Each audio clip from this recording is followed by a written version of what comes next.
Boa tarde, pessoal. Tudo bem com vocês? Falar um pouco ou bastante do assunto do momento, que é a reforma tributária, um assunto que canalizou as atenções do mercado, todo mundo prestando atenção, falando, e obviamente é um assunto relevante, nós temos que falar mesmo. Eu trouxe uma visão não técnica no sentido da preocupação de ter o detalhe do tributo, de como isso vai acontecer contabilmente, porque o meu apontamento inicial é que nós temos que contar muito com o papel e o trabalho do contador.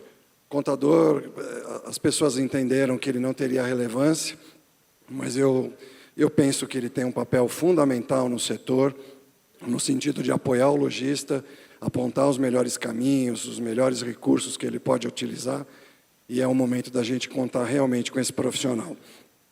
A reforma traz alguns apontamentos de simplificação inicial, que eu entendo que não será uma simplificação, obviamente, toda mudança tira a gente do ponto de conforto e equilíbrio, é um processo de adaptação, nós teremos uma transição da parte do IBS de 2027 a 2032, será um período longo, um período que nós teremos que conviver com duas tributações.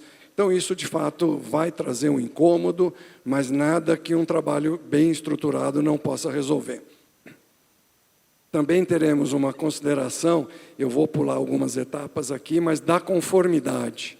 A conformidade é um ponto bastante interessante, porque nós teremos uma normatização do mercado no que se refere na parte de recolhimento de impostos, na transação, nós teremos uma garantia transacional muito interessante, porque o sistema ele será todo amarrado por um processo de split payment, uma separação de pagamentos.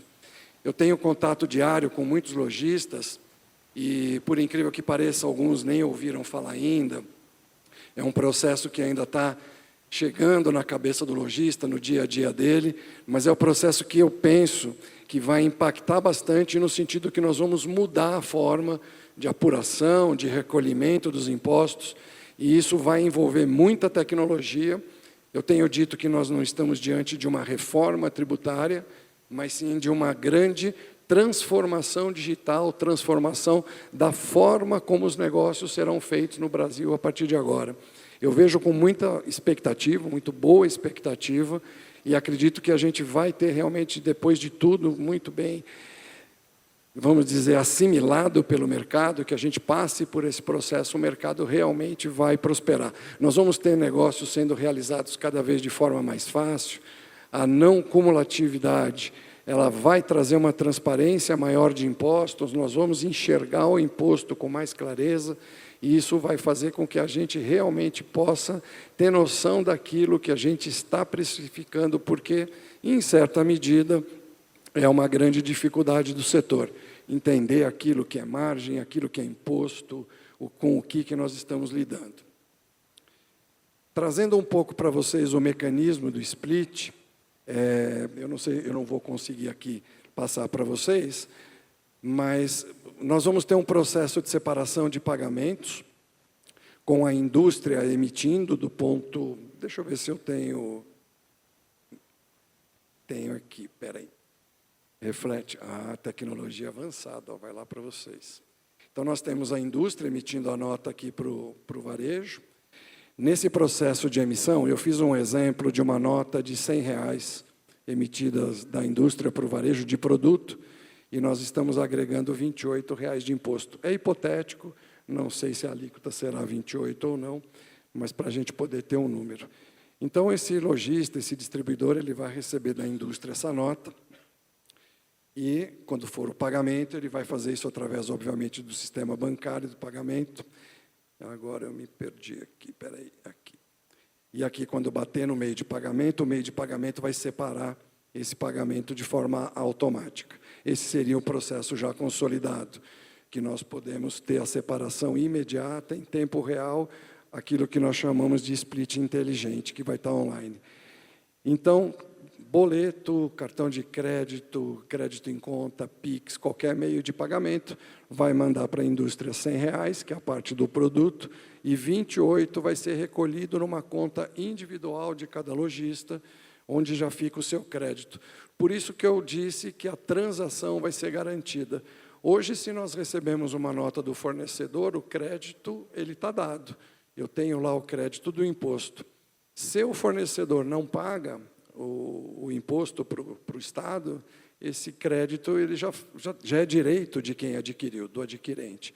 A partir de agora, quem vai pagar o próprio crédito somos nós mesmos.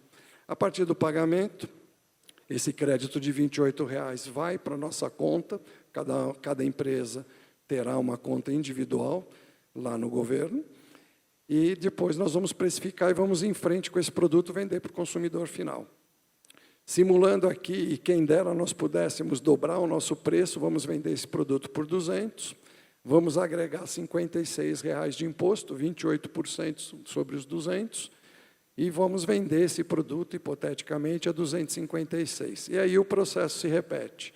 O consumidor paga. Nessa ponta da direita, eu estou levando em conta um split que não vai ser online em tempo real inicialmente.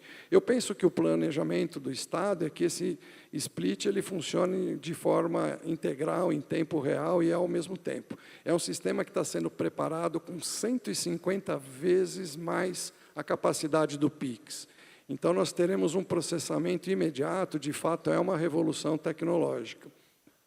O consumidor, então, pagando, vamos dizer que nós tenhamos uma estimativa de recolhimento, nós vamos recolher R$ 20,00, de novo, é uma estimativa, e esses R$ 20,00 ali resultantes, eu estou meio ceguinho aqui, R$ 20,00 vai ser recolhido, e o lojista vai receber a diferença. Opa, voltamos. Muito obrigado, agradeço. Então, vai ser repassado R$ 236,00 para o lojista, e ele fica devendo uma diferença ali a recolher de R$ 8,00 para a conta dele fechar, que vai ser feito depois por uma apuração do Estado. Então, isso aqui é um resumo, primeiro, aqui, para trazer para vocês o que será o mecanismo do split, que eu penso que é a grande revolução da reforma. Eu tenho dito que conta é conta, matemática é matemática, a legislação vai mudar. O nosso trabalho é entender a reforma, o nosso trabalho é interpretar, é entender que ela vai sim trazer benefícios, ela vai impor mudança de comportamento. E eu também penso que nós teremos, falando diretamente para o nosso setor, que nós teremos várias reformas, né? O nosso setor ele é composto por lojas de todos os tamanhos, obviamente, desde as menores lojas às maiores lojas, e a reforma vai impactar cada lojista de acordo com o seu tamanho. Eu fiz um trabalho adicional para poder trazer isso para vocês de como nós vamos abordar essa reforma individualmente em cada lojista, e levando em conta que o imposto realmente é a grande mola, é o grande catalisador que está movimentando o interesse para todo mundo falar de reforma, mas a vida do empresário, a vida do lojista, ela não se resume a pagar imposto ou a reforma. Nós certamente temos que ser especialistas em todas essas áreas, temos que fazer um trabalho abrangente, cuidando da nossa análise macroeconômica, qual é a taxa de juros, quanto estamos pagando de imposto, temos que ter trabalho logístico, fazer gestão financeira, ou seja, todas essas atribuições eu entendo que elas têm que estar e devem estar no dia a dia do lojista. Voltando à segmentação, entendendo que o mercado é composto, obviamente, por lojas pequenas, médias, grandes, eu tomei o cuidado de separar o que a Namaco classifica como a top 50, os 50 maiores lojistas ranqueados pela Namaco, e dentro deles, obviamente, os home centers estão inclusos, e segmentei em grande, médio e pequeno. O que eu observei nesse estudo que eu me propus a fazer? Quanto mais você chega no topo dessa pirâmide, você tem uma concentração maior de faturamento. Quanto mais abaixo, você tem uma abertura de lojas ao longo do tempo, que vai diluindo e fragmentando o faturamento. Quando você pensa na parte superior da pirâmide, não significa que nós estamos tendo um crescimento orgânico de lojas. Se eu já não enxergava, agora é que piorou, mas vamos lá. Se vocês observarem, as top 50, eu fiz uma base 100, desde 2019 até 2025, essa base não se altera, obviamente, porque eu travei as 50 lojas, Mas se vocês olharem em termo real, se vocês olharem numa base real de dados, essas lojas cresceram 80%. Lá em 2025 eu tive um crescimento de 80% de faturamento real. Insisto que não foi novas lojas, eles cresceram aumentando o faturamento dentro da própria base. Ao passo que, se eu for olhar as lojas grandes, médias e pequenas, e aí eu vou pedir a ajuda do pessoal da mesa lá, se puder, eu tenho, espera aí, vou fazer isso ficar mais fácil, eu tenho 4 minutos. O relógio, nas apresentações, ele tem o hábito de passar mais rápido do que o tempo normal, isso é louco. Mas vocês conseguem me ajudar aumentando a tela aqui para eu poder ler? Ou vocês enxergam daí? Daqui eu vejo. Aqui, ó, está aqui, pronto. Se eu não atrapalho vocês. Vamos pegar aqui. As lojas grandes, classificadas no meu estudo aqui como grande, elas cresceram 12% em número de loja em 6 anos. O faturamento delas cresceu 7%, faturamento real.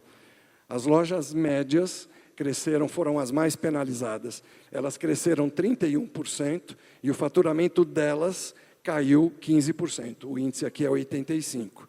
Ou seja, eu diluí faturamento em loja média. E a loja pequena cresceu 31% e o faturamento caiu 8%. O que eu penso? Nós estamos aqui num grupo de lojistas, nós estamos com representantes da Comac, da Namaco, temos a felicidade de estar aqui, mas nós precisamos olhar o setor como um todo para poder cuidar desse setor. Para que ele se desenvolva, obviamente, a gente tem que cuidar desde o grande até o pequeno, todo mundo, cada um na sua necessidade. E é por isso que eu digo que eu enxergo 4 reformas. Ela pouco vai impactar os top 50, home center, ela pouco vai impactar o grande que já está organizado, mas ela vai impactar em muito o médio e pequeno, que normalmente tem um contador contratado, que trabalha para várias empresas, que não necessariamente vai conseguir ali prestar a melhor assessoria. Eu avancei esse estudo até 2030, usando um modelo, e se vocês repararem essa tendência permanecer, as lojas top 50 vão atingir um crescimento de 212%, o que eu não levo muito em conta. Apesar de ser um modelo matemático, essas empresas elas procuram mercados que tenham demanda suficiente para aquele capital que vai ser investido. Já as lojas pequenas, nessa tendência, nós vamos ter uma pulverização cada vez maior. Por que eu tomei o cuidado de fazer esse estudo? Porque eu penso que nós aqui, como entidades, como associação, como empresas, pessoas que trabalham no setor, nós temos que cuidar disso de forma diferente. A conversa com o pequeno lojista de uma loja é de um jeito, a do médio é de outra e a do grande é de outra. Então, em mantendo essa tendência de mercado, nós vamos ter aí realmente uma penalização no sentido de pulverização das pequenas lojas, o que certamente explica e justifica o porquê as pequenas margens, porque a queixa de que o setor não rentabiliza. Nós precisamos cuidar de todo esse setor para que a gente tenha uma formação de preço melhor, uma consciência de negócio melhor, mais abrangente, para que a gente possa realmente crescer e prosperar como setor. Sempre é dito, né, que o setor farmacêutico andou, de farmácia, panificação, supermercado, o nosso setor, e eu vejo isso como uma grande oportunidade, o nosso setor tem muita oportunidade para poder andar, para poder caminhar. E eu acho que é uma grande oportunidade a reforma como um ponto focal para que a gente faça com que o lojista se motive a entender e a pensar diferente. Nós aqui estamos com algumas executivas de Acomac que sabem muito bem a dificuldade que é chamar a atenção do lojista para temas relevantes. A reforma vai ser uma oportunidade para que a gente use e traga o lojista para perto para conscientizar que ele precisa olhar e tratar o negócio dele de forma diferente. Tá? Cumpri meu tempo, 7 segundos para acabar, mas eu acho que a minha grande fala para a reforma não é uma fala técnica, no sentido de o que é a reforma, pensando ela como lei, como regra, como forma, mas que ela é a oportunidade para a gente fazer com que o conhecimento mude o comportamento do setor. Ela é o gancho da gente. Era isso, pessoal. Rapidinho, pelo tempo que foi me dado. Obrigado.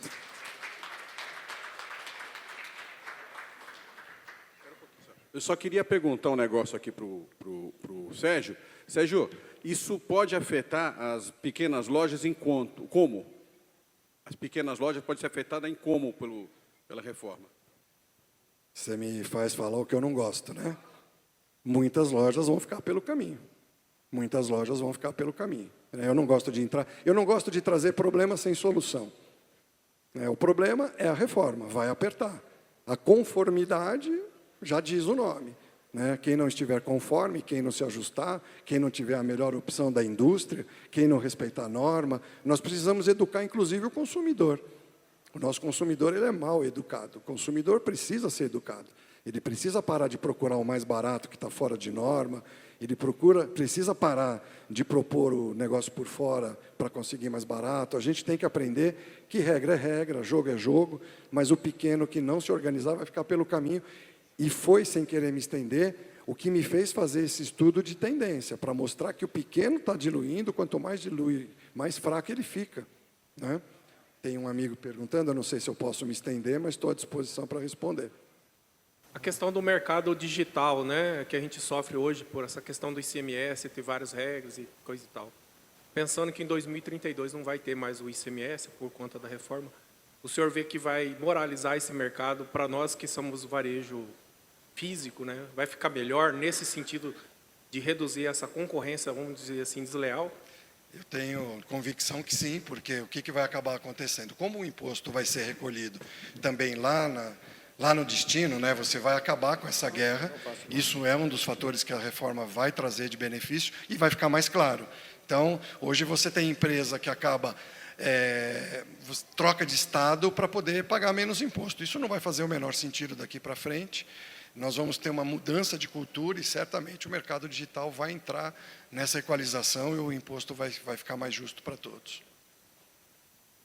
Sérgio, ouvindo aqui o que você disse, concordo plenamente. O mercado vai se ajustar. A partir do ano que vem, a gente não tem mais substituição tributária, Então, isso muda muito, o cálculo muda muito. Uma questão que as pessoas não estão, e aqui, Sérgio, me corrija se eu estiver sendo otimista demais, nós estamos perdendo os incentivos fiscais a cada ano. Então, consequentemente, a forma como se calcula os impostos de consumo também estão se alterando, consequentemente, a arrecadação. Então, nós estamos mudando o modelo de se tributar exclusivamente a indústria, passando isso para o varejo, consequentemente fazendo e obrigando o varejo a se formalizar ao extremo. Mas, na sua visão, isso de fato acontecendo, você acredita que a carga tributária para o varejista aumenta ou ela fica equivalente ou ela até cai? Primeiro, falar em entusiasmo, eu estou nesse negócio há 48 anos. Eu acho que ninguém fica no mesmo ramo, no mesmo setor durante tanto tempo se não for um entusiasta, e eu sou. Eu acho que é um setor vibrante, pujante, que tem muito a ser desenvolvido, que eu vejo como uma boa notícia, porque nós temos muito que caminhar. Eu acho que na ponta, para o consumidor, o preço fica estável ao longo do tempo, porque é uma simples transferência e mudança de regra. O setor de consumo ele não foi tão penalizado assim. Se você levar em conta que você não tem mais a substituição, nós estamos no regime de crédito e débito, o lojista vai ter que organizar cada vez mais seus fornecedores, isso vai fazer com que a cadeia se auto-organize, porque nós vamos ganhar produtividade, nós vamos ganhar relações mais diretas. Hoje você tem muito fornecedor fora de norma, fazendo um trabalho que não é tão objetivo, e eu penso que ao médio prazo, eu nem diria a longo prazo, nós teremos realmente um mercado muito mais organizado e onde as taxas e as alíquotas vão se estabilizar. Provavelmente para o consumidor, num primeiro momento, um impacto, mesmo porque eu penso que no susto a precificação ela não vai ser tão adequada, o pessoal vai precificar, mas eu penso que ao longo do tempo isso se ajusta, mas eu também sou um forte defensor de que o varejo tem que ter resultado. Acabou o tempo também do varejo não ser um setor que não gera caixa, que não gera resultado, que não tem um fator de desenvolvimento importante, que o varejista possa ter orgulho e satisfação de ver o negócio dele prosperando. Nós temos que aproveitar esse momento para fazer realmente o setor se transformar. Eu falo muito em nome do varejo, porque varejista sempre fui, defendo o setor, acredito no setor e vejo que o Brasil tem muito que desenvolver nessa área e a gente vai conseguir isso. Obrigado. Obrigado a vocês, boa tarde a todos, um excelente simpósio. Obrigado.